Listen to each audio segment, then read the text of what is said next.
Big Boss season 9 தமிழ்ல இந்த வாரம் ஸ்கூல் டாஸ்க் தொடங்கி வெற்றிகரமாக நடந்து கொண்டிருக்கு. இந்த ஸ்கூல் டாஸ்க் ஆரம்பிக்கிறதுக்கு முன்னாடியே, இந்த கமருதீன், பார்வதி, அதுக்கப்புறம் வியன்னா, எஃப்ஜே இவங்க 4 பேருமே அத்துமீறி நடந்துகிட்டு இருந்திருக்காய்ங்க. டேய் ஸ்கூல் டாஸ்க் ஸ்கூல் யூனிஃபார்ம போடுறப்பயாவது கொஞ்சமாவது அடிப்படை அறிவோட இவங்க நடந்துக்கணும்னு நெனைப்பாய்ங்களா, மாட்டாய்ங்களா அப்படின்னு தெரியல. ரொம்ப கேவலமான காரியத்த பண்ணி வச்சிருக்காய்ங்க. என்ன நடந்துச்சு? ஏது நடந்துச்சு? அப்படிங்கிறத பற்றி நம்ம தெளிவாக பார்க்க வேண்டியிருக்கு. இந்த பிக் பாஸ் ஸ்கூல் ஒரு ரெசிடென்ஷியல் ஸ்கூல். இது வந்து ஹை ஸ்கூல். இது வந்து 24/7 நடக்கக்கூடிய டாஸ்க் என்று பிக் பாஸால அறிவிக்கப்பட்டிருந்துச்சு. இந்த big pass residential high ஸ்கூலோடைய பிரின்சிபலாக Prajan அவர்கள் நியமிக்கப்பட்டிருக்கிறாரு. அமித் பார்கவ், அதுக்கப்புறம் வந்து கனிதிரு. கனிதிரு வந்து ஆக்சுவலா பார்த்தீங்கன்னா, அவங்க வந்து தமிழ் டீச்சர். அமித் பார்கவ் வந்து இங்கிலீஷ் டீச்சர். பார்வதி வந்து வார்டன். எஃப்ஜே வந்து வார்டனுடைய அசிஸ்டன்ட். இவங்கெல்லாம் ஒரு மேனேஜ்மென்ட். இந்த 5 பேர் கொண்ட குழு. அதுக்கப்புறம் இந்த 5 பேர் தவிர்த்து மித்த இருக்கக்கூடிய எல்லாருமே வந்து ஸ்டூடண்ட்ஸாக இருப்பாங்க அப்படின்னு சொல்லி சொல்லப்பட்டுருச்சு. ஸ்டூடண்ட் கெட்டப்புக்காக வியனா வந்து கெட்டப் சேஞ்ச் எல்லாம் பண்ணிக்கிட்டு ட்ரெஸ் போட்டுட்டு இருக்காங்க. அவங்களுக்கு ட்ரெஸ்ஸ வந்து மாட்டி விடக்கூடிய ஒரு உன்னதமான வேலைய நம்ம எஃப்ஜே அப்படின்றவன் பண்ணிட்டு இருக்கான். டேய் FJ you must have some sense. அந்த பொண்ணு ஸ்கூல் யூனிஃபார்ம் போட்டுட்டு இருக்கு. அதுக்கு நீ போய் ஹெல்ப் பண்ற மாதிரி பெல்ட்ட மாட்டி விடுறது, இதெல்லாம் பண்ணா அது வியர்டா இருக்கும்டா. ஏன்னா நீ தாங்கி இருக்கக்கூடிய கதாபாத்திரம்ன்றது வார்டனுடைய அசிஸ்டன்ட். எந்த ஸ்கூல்ல வார்டனுடைய அசிஸ்டன்ட் ஒரு ஸ்கூல்ல அதுவும் 11த் படிக்கிற ஒரு பொண்ணுக்கு போய் ட்ரெஸ் பண்ணி விடுவான் அப்படின்னு நமக்கு சத்தியமா தெரியல. அது மட்டும் இல்லாம வியனா நின்னு மேக்கப் போட்டுட்டு இருக்கிறாங்க. பின்னாடி போய் கட்டி பிடிக்கிறான். இதெல்லாம் எங்க நடக்கும்னு தெரியல. இது கண்டிப்பா வெளியில தப்பா இன்ஃப்ளூயன்ஸ் ஆகுறதுக்கு வாய்ப்பு இருக்கு. பிக் பாஸ் டைம்ஸ் அப்படின்னு சொல்லி இவனுங்க வார வாரம் அந்த ஹாட் ஸ்டார்ல இருந்து ஒரு நியூஸ் கிளிப் மாதிரி ஒன்று போடுவானுங்க. அதுல பாத்தீங்க அப்படின்னா பேர் அலர்ட்னு போட்டு வச்சிருக்கிறான். புரியல. டேய் எந்த ஸ்கூல்லடா ஒரு 11வது 12வது படிக்கக்கூடிய மாணவி ஒரு வார்டனாக ஒரு அசிஸ்டன்ட் வார்டனாக இருக்கக்கூடிய நபரை வந்து காதலிக்கும். அது சட்டப்படி குற்றம்டா. பேசிக்கான சென்ஸோட இவங்க நடந்துக்கிறாங்களான்னு தெரியல. ஒரு 12த் படிக்கிற பொண்ணுக்கும் 12த் படிக்கிற பையனுக்கும் காதல் வருதுன்றது வேற. அது அவங்களுடைய ஏஜ்க்குள்ள பிரச்சனை கிடையாது.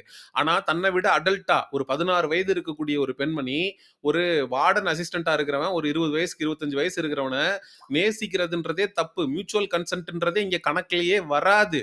போஸ்கோ ஆக்ட்ல அவன் கழுதிங்க வேண்டியதுதான். அது வந்து பேசிக் சென்ஸ் இருக்கிற ஒவ்வொருத்தனுக்கும் புரிஞ்சு வச்சிருக்க வேண்டிய விஷயம்.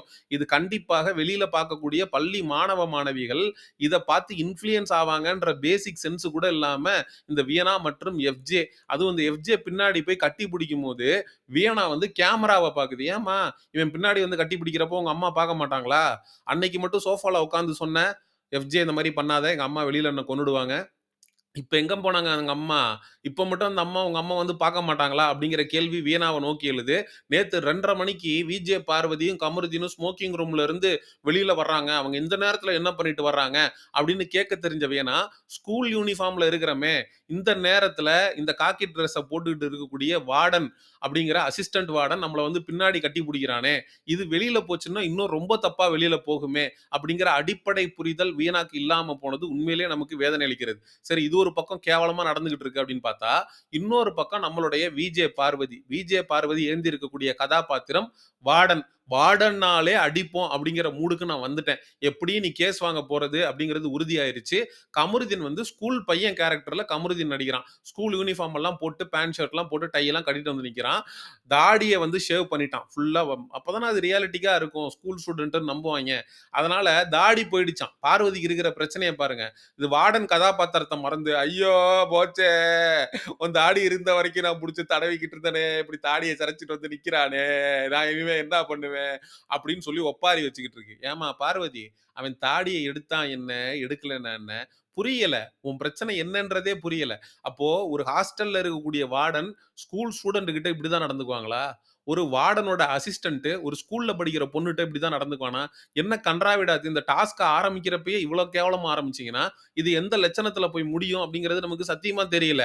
அப்படி இப்படின்னு பண்ணி ஒரு வழியா டாஸ்க் ஆரம்பிச்சுட்டாய்ங்க. ஆரம்பிச்ச உடனே பாட்ட போட்டாய்ங்க. கனவுகள் காணும் வயசாச்சு அப்படின்னு சொல்லிட்டு கனா காணும் காலங்கள்ல இருந்து இருக்கிறவன் எல்லாம் அதுக்கு பயங்கரமா டான்ஸ் பண்ணிட்டு, அதுக்கப்புறம் கார்டன் ஏரியாவுக்கு போயிட்டாய்ங்க. அங்க வந்து pledge all Indians are my brothers and சிஸ்டர்ஸ்ன்னு நம்ம சின்ன வயசுல அதெல்லாம் பண்ணியிருப்போம். அதெல்லாம் நடக்குது. அது நடந்துகிட்டு இருக்கும்போதே சுபிக்ஷா பாதியிலேயே மயக்கம் போட்டு விழுகுது. "ஏய் தண்ணிய தெளிச்சு எழுப்புங்கடா அந்த பிள்ளைய. உசுர் இருக்கா இல்லையான்னு பாருங்கடா அப்படிங்கிற மாரி தண்ணிய தெளிச்சு எழுப்பி விட்டாய்ங்க ஒரு வழியா. Right okay. எக்ஸ்ட்ரா பெர்ஃபார்மன்ஸ் பண்ற சுபிக்ஷா, அளவா நடி, எல்லை மீறி நடிச்சுக்கிட்டு இருக்க அப்படிங்கிற மாரி தான் இருந்துச்சு. அதுக்கப்புறம் பிரின்சிபலுக்கு திக்குவாய்ங்க. நம்ம பிரஜனுக்கு வேற லெவல் பெர்ஃபார்மன்ஸ் பண்ணிட்டு இருக்காப்ல. அதுக்கப்புறம் டிசிப்ளினோட ஃபன் பண்ணுங்க, ஜாலியா படிங்க அப்படின்னு அறிவுரை சொல்லி அனுப்பி வச்சுர்றாரு. 1ஆம் வகுப்பே வந்து பார்த்தீங்கன்னா, மங்களகரமா தமிழ்ல ஆரம்பிக்கிறோம் அப்படின்னு சொல்லிட்டு, தமிழ் அ டீச்சராக கனித்திரு வந்து பின்னி பெடல் எடுத்துட்டாங்க. சும்மா சொல்லக்கூடாது. தமிழுக்கும் அமுதென்று பேர் அந்த தமிழின்பத் தமிழ் எங்கள் உயிருக்கு நேர் அப்படிங்கிற அந்த பாரதிதாசனுடைய வரிகளை அப்படியே கொண்டு வந்து உண்மையிலேயே வேற லெவல் பண்ணிட்டாங்க. சபரியோட இன்வால்வ்மெண்ட், கானா வினோத்தோட இன்வால்வ்மெண்ட் இதெல்லாம் உண்மையிலேயே வேற லெவல்ல இருந்துச்சு. பின்னாடி வந்து வாசகங்கள் எழுதி இருந்துச்சு. அவங்க உட்கார்ந்து படிக்கிற அதுக்கு பின்னாடி மேல வந்து எழுதி ஒட்டியிருந்தாங்க. தமிழன் என்று சொல்லடா தலை நிமிர்ந்து நில்லடா அப்படின்னு சொல்லியிருந்தாங்க. தமிழ் அப்படிங்கிற நம்மளுடைய மொழிக்கு முக்கியத்துவம் கொடுத்த பிக் பாஸ் டீம இந்த இடத்துல நம்ம பாராட்டி தான் ஆகணும். ஸோ இது எல்லாமே நடந்துகிட்டு இருக்கு. தமிழ் டீச்சர் வந்து திருக்குறள் சொல்லிக் கொடுக்குறாங்க. பாரதிதாசனுடைய பாடல் வரிகளை சொல்லிக் கொடுக்குறாங்க. அப்படியே என்டர்டெய்னிங்கா அந்த செஷன் போயிட்டு இருக்கு. இன் பிட்வீன்ல நடுவுல வந்து நம்ம பிரின்சிபல் உள்ள வராரு. ரவுண்ட்ஸ் வரும்போது பிரின்சிபல கலாய்க்கிறாங்க. அவர் வந்து திக்குவாய வந்து இந்த கமருதீன் கலாய்க்கிறான். சார் என்ன சார் 2 ரவுண்டு போனேன், 3 ரவுண்டு சும்மா ஒரு ரவுண்டு வந்தேன்னு சொல்லுவாரு பிரஜனு. சார் என்ன சார் எத்தனாவது ரவுண்டு சார் அப்படின்னு கலாய்க்கிறான். சரக்கடிக்கிறத கலாய்க்கிறான் பிரின்சிபல. எவனாவது எந்த ஸ்கூல்லயாவது பிரின்சிபல் இப்படி கலாய்ச்சு பார்த்துருக்கீங்களா? கமருதீன் வந்து கலாய்க்கிறான் பிரஜனை. அதுக்கப்புறம் வந்து ஆரோரா சின்க்ளர் சொல்லுது. சார் வாயில என்ன சார்? துப்பிட்டு பேசுங்க சார். ஆனா பான் பீடா போட்டான் வந்திருக்கிறாரு பிரஜனு. வாயில என்னத்த சார் வச்சிருக்கீங்க? துப்பிட்டு பேசுங்க சார். ஒரு திக்குவாய் இருக்கக்கூடிய ஒரு நபர நம்ம அப்படி இழிவா பேசுறதே தப்பு. அதுவும் பிரின்சிபல் கேட்டகரியில இருக்கிறவங்கள மாணவர்கள் வந்து இப்படிலாம் கலாய்க்கிற மாரி நீங்க காட்டுறீங்கன்னா, என்ன கண்றாவியடா நீங்க ட்ரை பண்றீங்க? இத எவனாவது ஒருத்தன் ஸ்கூல்ல படிக்கிறவன் பார்த்தா, அவன் எப்படி பிஹேவ் பண்ணுவான் அப்படிங்கிற ஒரு பேசிக்கான அறிவே இல்லாம நடந்துக்கிறாய்ங்க. சரி ஓகே. போய் தொலைங்கடா. இந்த பிக் பாஸ் நிகழ்ச்சிய பார்க்கக்கூடிய பள்ளி மாணவ, மாணவிகள் இத சீரியஸா எடுத்துக்காதீங்க. இது வந்து சித்தரிக்கப்பட்டது. அங்க இருக்கிற யாருமே 18 வயதிற்கு கீழ உள்ளவர்கள் கிடையாது. அவங்க எல்லாருமே அடல்ட்ஸ். அவங்க வந்து ஒரு கதாபாத்திரமாக ஏந்தி அவங்க வந்து அந்த ஸ்கூல் கேரக்டர பண்றாங்களே தவிர, அத வந்து பார்த்து தயவு செஞ்சு இன்ஃப்ளூயன்ஸ் ஆயிடாதீங்க. உள்ள நடக்கிற மாரி இந்த வியனாங்கிற பொண்ணு, அங்க இருக்கக்கூடிய வார்டன் வந்து அந்த ஸ்கூல் பொண்ண கட்டி பிடிக்கிற மாதிரியான விஷயங்கள் வெளியில நடந்துச்சுன்னா, அவன் போஸ்கோ ஆக்ட்ல போய் உள்ள கழி தான் திங்கணும். இது பிக் பாஸ் நிகழ்ச்சி அப்படின்றதுனால நம்ம பார்த்து கடந்து போய்க்கிட்டு இருக்கோம். அது மாதிரியான விஷயங்கள் நம்ம சட்டத்திற்கு எதிரானது அப்படிங்கிறதுனால சிந்திச்சு செயல்படுங்க. அதே விஷயம் ஒரு பெண்ணுக்கும் பொருந்தும். ஒரு வயது அதிகமாக இருக்கக்கூடிய 18 வயதிற்கு மேல இருக்கக்கூடிய ஒரு பெண், 18 வயதிற்கு கீழ இருக்கக்கூடிய ஒரு ஆண்ட்ட தப்பா இந்த கன்னத்த புடிக்கிறதோ, கிள்றதோ, பார்வதி கமருதீன்ட்ட பண்ற மாரியான விஷயத்த வெளியில நம்ம பண்ணிறக்கூடாதுன்றதுல ரொம்ப தெளிவா இருந்துக்குங்க.